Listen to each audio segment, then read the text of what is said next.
As I read into the records, the Journal of May 11, 2026, na-refer po ito sa Committee on Rules. And there was no discussion. Action was taken actually by this body.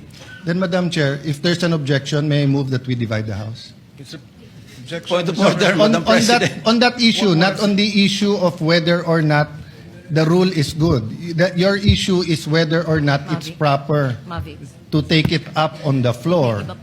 The position of the majority is that there's no rule being violated. So we will vote. The presiding officer has already ruled, but the gentleman continues to object. So we have to vote on it. We're not voting on the amendment yet. We're voting on whether the amendment is proper or not. Yes, interjection, Madam President. Yes, Minority Leader, Senator Soto. We will have to support that resolution or thinking of Senator Lacson, which is we did not constitute the Committee on Rules. So what are we discussing right now? I suggest that we constitute the Committee on Rules and discuss it there. How do I know this? Ako minority leader hindi ako member ng rules. Ex officio Tumawag ba? Hindi. Ano to? Binabraso? Point of order, Madam Chairman. Where in the rules does it say that an amendment has to pass the Committee on Rules?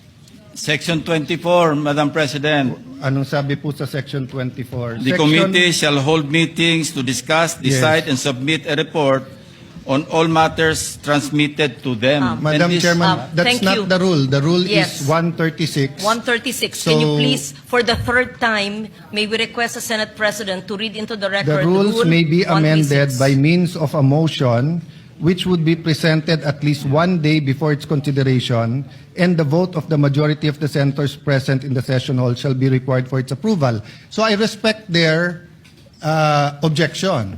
But how do we determine objections in this Senate? We vote. So if there is an objection, they have already explained their position. We have explained our position. I move that we divide the House, Madam Chair. May I, Mr. President? We are several members of the minority here, and only Senator Lacson has spoken. Why are we railroading this process, Mr. President? I have a number of issues that I'd like to raise regarding this motion, Mr. President. They are citing Section 136, assuming, for the sake of argument, that their position is correct. The second